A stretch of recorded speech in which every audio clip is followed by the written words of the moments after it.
മിശിഹായിൽ പ്രിയമുള്ള സഹോദരി സഹോദരന്മാരെ, പ്രിയമക്കളെ, ഈ പ്രഭാതത്തിൽ ലൂക്ക 10:18 നമുക്ക് ധ്യാനിക്കാം. അവിടെ നമ്മൾ ഇങ്ങനെയാണ് കാണുന്നത്. ഈശോ പറഞ്ഞു, സാത്താൻ സ്വർഗത്തിൽ നിന്ന് ഇടിമിന്നൽ പോലെ നിപതിക്കുന്നത് ഞാൻ കണ്ടു. ഒരിക്കൽ കപ്പൽ യാത്രക്കിടയിൽ ജോൺ വെസ്ലിയെ പരിഹസിക്കുവാൻ 2 യുവാക്കൾ പദ്ധതിയിട്ടു.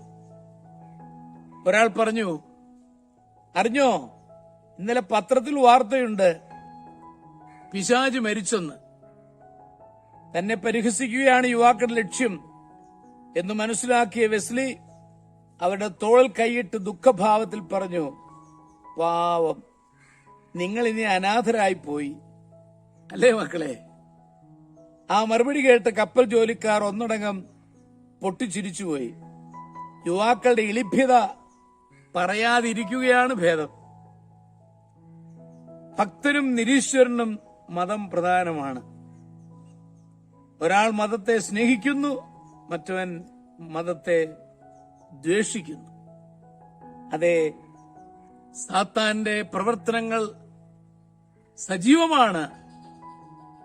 എന്നാൽ പലപ്പോഴും അത് അംഗീകരിക്കുവാനോ അത് മനസ്സിലാക്കിക്കൊണ്ട് ആ പ്രവർത്തനങ്ങൾ പിന്തിരിയുവാനോ കൂട്ടാക്കാതെ വരുമ്പോൾ മനുഷ്യൻ അപകടത്തിൽപ്പെടുകയാണ്.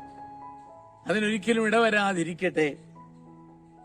കൊണ്ട് തിന്മയുടെ ശക്തികൾ എപ്പോഴും ലോകത്തിലുണ്ട് എന്ന ബോധ്യം ഹൃദയത്തിൽ പുലർത്തുവാൻ നമുക്ക് കഴിയണം. അതിനെതിരെ ജാഗരൂകത കാത്തുസൂക്ഷിക്കുകയും വേണം എന്ന് സ്നേഹപൂർവ്വം ഓർമ്മിപ്പിക്കുകയാണ്.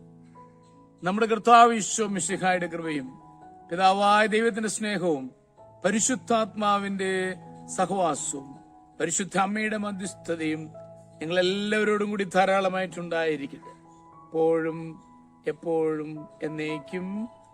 ആമേൻ.